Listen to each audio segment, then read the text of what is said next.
Le soleil frappait durement les rues d'une ville moderne où les inégalités se cachaient derrière des façades lisses et modernes. Les gratte-ciels étincelants semblaient inviter à un avenir prospère, mais sous cette surface se dissimulaient des fentes, des fissures invisibles mais palpables.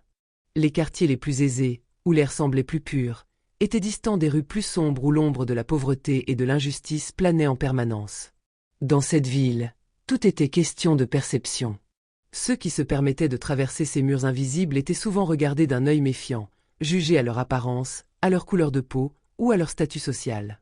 Au détour d'une avenue pavée de pierres lisses, où les trottoirs propres paraissaient déconnectés des réalités des habitants du quartier populaire voisin, Marc Dupuis descendait d'un patrouilleur. Il s'étira, comme s'il venait d'accomplir un exploit, et ajusta son uniforme impeccablement repassé, dont les insignes brillaient sous le soleil de l'après-midi. À 38 ans, Marc était un policier respecté, mais pour des raisons bien différentes de celles qui devraient fonder le respect.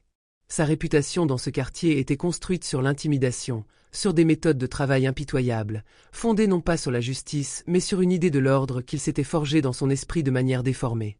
Son autorité n'était pas un moyen d'appliquer la loi, mais une façon de faire régner la peur, et plus particulièrement, de maintenir une ligne invisible entre ceux qu'il considérait comme respectables et ceux qu'il jugeait indignes.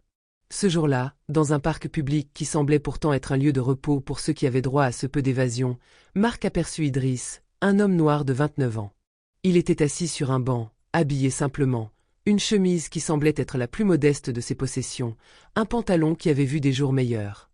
Pourtant, dans sa posture calme et l'assurance tranquille qu'il dégageait, Idriss avait quelque chose d'intangible, quelque chose qui déstabilisait Marc. C'était comme si cet homme, qui semblait être un personnage de trop dans cette scène parfaite de la ville, osait revendiquer sa place. Le regard d'Idriss, plongé dans son livre, ne trahissait ni inquiétude ni doute. Il était juste là, présent dans son monde, loin de l'agitation qui régnait autour de lui. Mais pour Marc, cette sérénité était une provocation silencieuse. Il en avait décidé ainsi. « Tu sais qu'il est interdit de traîner ici sans raison valable », lança Marc d'un ton sec, s'approchant d'Idriss avec une démarche autoritaire, chaque pas résonnant comme une menace dans l'air déjà lourd. Idriss leva les yeux, étonné. Il n'avait pas vu venir l'attaque verbale. « Je suis juste en train de lire, monsieur, » répondit-il, la voix calme mais ferme, comme un bouclier invisible qu'il avait forgé au fil des années. Marc n'eut pas la patience d'entendre une explication. Le racisme latent qui se cachait derrière ces paroles brutes émergeait avec force. « Fais pas l'innocent. Je sais ce que vous faites ici, vous tous. Toujours là à profiter de l'espace sans rien apporter. » Les mots frappèrent Idriss comme des coups invisibles. La violence n'était pas seulement dans l'attitude de Marc, mais dans la façon dont il rejetait l'humanité d'Idriss, le réduisant à une représentation qu'il s'était fabriquée. Comme si la simple présence d'un homme noir dans un parc était en soi une infraction. Idriss, bien qu'il fût pris de surprise et d'un léger tremblement de frustration, choisit la voie de la sagesse. « Je n'ai rien fait de mal, je ne suis pas ici pour causer des ennuis, » dit-il, sans lever la voix, ni répondre à la provocation. Mais Marc, alimenté par ses préjugés et son insécurité professionnelle, ne voulait pas entendre. Il n'avait pas d'autre lecture de la situation que celle qu'il s'était forgée dans son esprit fermé. « Fais pas ton malin. C'est toi qui crois que tu peux te poser là, tranquillement, en pensant que la ville est à toi. » Marc franchit une ligne invisible. Dans un geste brutal, il saisit le bras d'Idriss avec une violence démesurée, comme s'il voulait marquer son autorité, un geste qui semblait être plus une affirmation de pouvoir qu'une action légitime. « Viens avec moi au commissariat, » ordonna-t-il, comme si Idriss était une chose qu'il pouvait déplacer à sa volonté. Le contrôle, qui aurait dû être simple, vira en affrontement. L'attitude de Marc, si arrogante et sûre d'elle, ne laissait aucune place à l'erreur. Les témoins autour se murmurèrent, certains filmant déjà la scène, mais la peur de l'autorité les paralysait.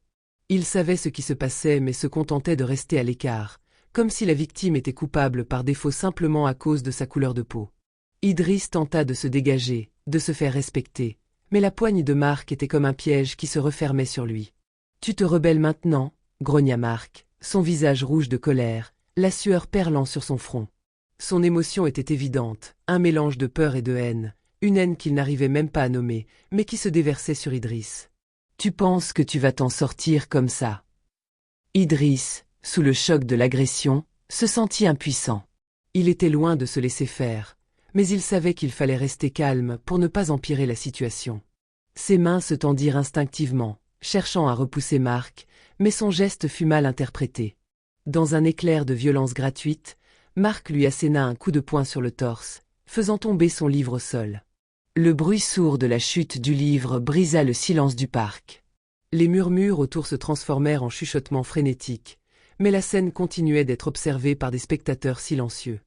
La violence semblait justifiée aux yeux de Marc, qui se délectait du pouvoir qu'il exerçait. « Je vais te faire payer ton insolence » murmura Marc, jetant un coup d'œil à la foule, comme pour la convaincre qu'il avait raison. Il se sentait supérieur, comme si tout était permis, que la scène entière lui appartenait. Mais cette humiliation publique qu'Idriss subissait n'était pas juste un moment isolé. Elle allait résonner bien au-delà de cet instant. C'était un acte de violence symbolique, un acte dont les répercussions allaient se répercuter sur la société tout entière, sur les témoins et sur Marc lui-même. La brutalité de Marc ne se limitait pas à l'arrestation. C'était le regard de supériorité qu'il portait sur Idriss, ce regard condescendant et intransigeant, un regard qu'il pensait légitime, celui du policier face à un homme qu'il considérait comme inférieur. C'était aussi la manière dont il jugeait Idriss non pour ses actes, mais pour ce qu'il représentait dans un monde où les lignes sociales et raciales étaient tracées d'avance. Mais plus Marc agissait, plus la peur et la colère montaient en Idriss. Il était accablé par une impuissance accablante, sentant les chaînes invisibles du système se resserrer autour de lui. Il était sous le regard d'un homme, Marc, qui croyait détenir la vérité, mais qui ne voyait pas que c'était lui, en fin de compte, qui était aveuglé. Le lendemain, le vide autour de l'incident ne tarda pas à se remplir d'échos qui résonnaient bien au-delà des murs de la ville.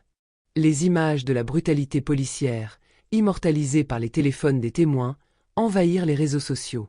Des vidéos circulaient à une vitesse fulgurante, chaque seconde d'humiliation d'Idriss capturée et diffusée, amplifiant la colère populaire. Le terme violence policière devenait omniprésent dans les discussions, et les hashtags dénonçant l'injustice se multipliaient.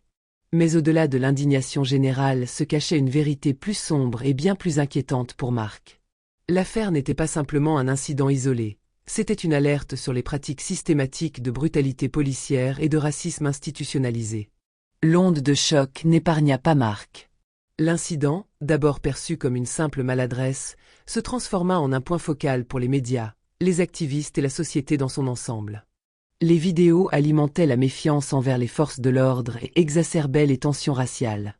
Les autorités, déjà sous pression à cause des plaintes récurrentes contre des policiers aux comportements similaires, se virent contraintes d'agir. L'administration, sentant le poids du scandale, ouvrit une enquête interne. Le mot racisme devint rapidement indissociable du dossier Marc Dupuis. La suspension administrative arriva sans préavis. Les supérieurs de Marc, forcés d'agir sous la pression médiatique et de la population, n'avaient d'autre choix que d'ouvrir une enquête disciplinaire, bien que la vérité fût déjà évidente dans les vidéos et les témoignages. Marc, bien qu'il ait initialement cru que son comportement était justifié, se retrouva rapidement submergé par les conséquences de son acte. La machine judiciaire était en marche, et la voix de l'opinion publique réclamait une réponse immédiate. Ce qu'il n'avait pas prévu, c'était l'examen minutieux de son passé. L'enquête déterra d'autres plaintes déposées contre lui, des accusations de comportement violent, discriminatoire et d'abus de pouvoir remontant à plusieurs années. Les témoins et les vidéos étaient accablants. Peu à peu, l'image de Marc se dissolvait sous le poids de la vérité. Il était non seulement un policier violent, mais aussi un produit d'un système plus vaste de racisme et d'abus de pouvoir. Quelques mois plus tard, Marc Dupuis était devenu un nom connu de tous, mais pas de la manière qu'il avait imaginé. Plutôt que d'être salué comme un protecteur de l'ordre, il était désormais l'incarnation du racisme systémique, un exemple frappant de l'injustice que subissent trop de citoyens chaque jour. Les enquêtes mettaient en lumière une culture toxique au sein des forces de l'ordre, une culture que Marc, aveuglé par ses préjugés et son pouvoir illusoire, n'avait jamais cherché à remettre en question. Il n'était pas un cas isolé, mais le reflet d'un système défaillant. Lors de la procédure disciplinaire, le ministre de l'Intérieur lui-même intervint dans le cadre de la condamnation de son comportement. Un policier ne doit pas faire régner la peur, mais la justice, annonça-t-il d'une voix ferme, avant de préciser que Marc Dupuis serait définitivement démis de ses fonctions et que son dossier serait transmis à la justice pour de possibles poursuites pénales. Ce fut un coup de grâce pour Marc, qui se retrouva réduit à une simple figure de réprobation publique.